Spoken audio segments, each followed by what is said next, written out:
began in the field of Canadian immigration back in 2011. I started there as working at IRCC, so Immigration, Refugees, and Citizenship Canada, as a case processing agent. I worked the overnight shift and then I worked the day shift. And so I was processing study permits, visitor records, work permits. So I really kind of got my taste of Canadian immigration there. And I fell in love with it. The policy behind it, how up to date you have to stay. Like you shouldn't. I don't get bored. I don't think you can get bored doing this type of work. I left in 2015, so it's been almost a decade since I worked there. But yeah, I mean, I think it helps me in my practice if I could put myself into an officer's shoes and what I wanted to see when I was processing applications. And I got that job just after I finished my bachelor's. So I did my bachelor's degree at Carleton, and then I went to law school at the University of Ottawa from 2015 to 2018. After that, I articled at a boutique immigration firm in Toronto, and then moved back to Ottawa, and I've been practicing in corporate immigration ever since then. So then I recently started at my current firm, which is Kingwell Immigration Law, in just April of this year. For me, going to law school and taking on this more, kind of advocacy role was because I felt there was really meaningful constraints on my ability to be effective at helping people from within the government system. Right? You're not your job as the officer to help the applicant. And when I realized that's really what I wanted to do, that was where my decision to leave the government side of things and come onto the advocacy side really came to fruition.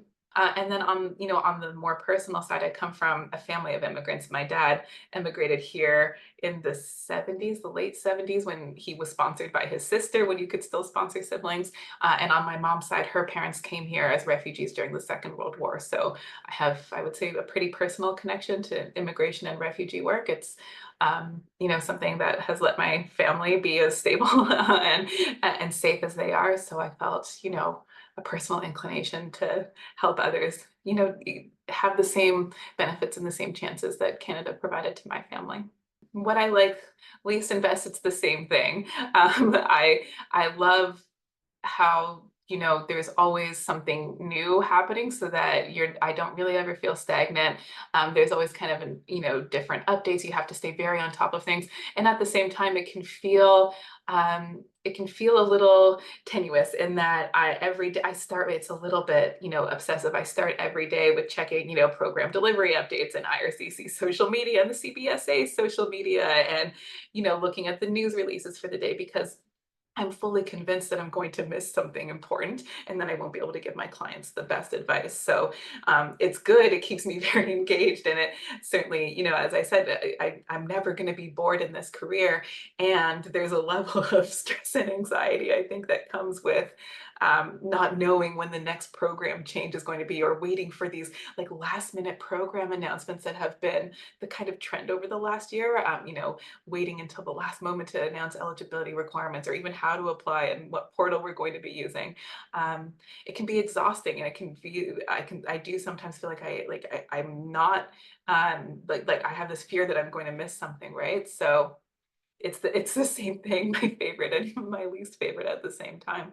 I've been so fortunate to have such wonderful teachers and mentors along the way. There's good people everywhere.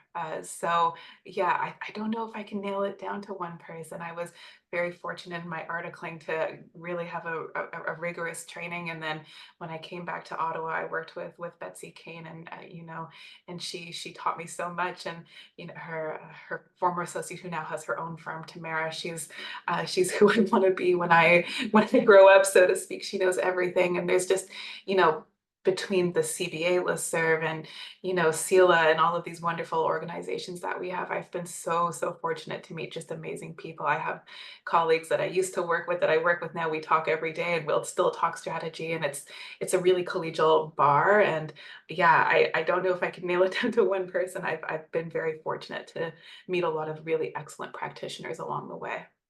And I try and do the same, I've had students reach out after a course ends, and well, if you for talking strategy and about best practices and how to navigate something weird with IRCC. I mean, I'm always very open to have those conversations. I still have lots of questions, even if I think I know the answer. If I'm like 99%, there's people that I go to get me closer to that, to 100, that last percent. Just like, I know I've done this before, like many times, but this seems a little bit different. Is there anything I'm missing in this strategy? Is there something I'm not thinking of? Is there a better pathway? At the end of the day, my clients' success is more important than my ego or my concern with needing to know it all on my own. I'd much rather reach out and touch base with someone before proceeding. Every time we successfully represent a client, that I suppose that feels great. I think what I'm most proud of now is building a practice that feels sustainable, and having great relationships with my clients. I have an amazing assistant. There's kind of, I feel like I've now I've entered or entering my 6th year of practice already. I feel like I'm entering a better stride in how I can handle bumps along the way, or even the way that I think about doing strategy with my clients. So I don't know if I have a specific achievement, but I feel like I've entered just a different phase of my practice that feels really, really good. And the firm I'm with now, working under Dan, it feels like the right fit, and we have a really great team of people here. So I'm really proud of what we're building and what I'm a part of there. And of course, the teaching, I'm teaching a course right now on, economic permanent residence, and, getting the feedback from students and sharing our experiences. It's just really rewarding. So maybe I'm particularly grateful rather than necessarily proud of anything in particular. You still have to find ways to set kind of meaningful boundaries at work. Like my clients, if they're traveling, I'll be on call when they go to port of entry. But on most days of the week, like, it's important when work ends, it ends. I might check my emails maybe once in the evening, but you can't let it be a full-time obsession either, because that's not going to serve your clients well if you're burnt out and exhausted and don't want to deal with it anymore, right? So there has to be that boundary there. So I wish I would have felt more comfortable setting those boundaries earlier in my career. I think it would have been better for myself, probably better for my clients, but I think, in the very early days, you're eager to prove yourself too, and being constantly available, like, really always reachable by clients is not healthy. I haven't had anything happen that we couldn't fix. Like if there was a refusal from IRCC, or, kind of we're having difficulties at the POE, or we have, a client who's upset for whatever reason, uh, I think we've been able to fix just about all of it. So I think that's a good lesson to learn too. Most things are fixable. You might have to push a little bit, but most things are fixable. And yeah, just building that resilience as well. I think that's really been an important exercise over the beginning of my career as well. You really have to care about your clients. We have such a big responsibility. They're trusting their lives with us. Any decision to immigrate, whether that's temporarily or permanent, it's a massive decision, and that comes with a lot of responsibility. So there needs to be a real dedication to the work, I would say. You have to be, I would say, again, flexible and resilient. Those policy changes come fast and quick sometimes with IRCC. So you have to, really be open to learning and staying on top of that. And maybe you do have to be a little bit obsessive and paranoid, like it's not the greatest features, but for me, again, starting my day, like every day with my coffee, it's checking those updates from IRCC. And before applications go out, I really do review things multiple times to make sure that nothing was missed. It's so easy for something small to have cause an application to be returned as incomplete, or worse, refused. Like, so there has to be kind of this real attention to the details, and kind of almost an obsessive quality about that. A former colleague of mine said we need to be relentless advocates. And I think that that's this kind of tenacity or this relentlessness, it plays a part of it too, because after the application is filed, you might need to plan on following up with the IRCC. You might need to push for a decision. Who knows, a procedural fairness letter could come back. Like, it's not over until it's over, right? So there is this kind of tenaciousness that comes with this work as well. I work with a lot of employers, bringing workers that they need to fill, whatever labor shortage that they're experiencing. So I work heavily in the world of LMIAs and work permits, and then transitioning to permanent residence. So lots of express entry, provincial nomination programs, and I love that work. I have, just the utmost respect for my litigation colleagues who do all of that, just amazing refugee work and the humanitarian work. But I probably don't have the stomach for it, so I leave that to them, and my practice, yeah, exclusively corporate and personal immigration applications.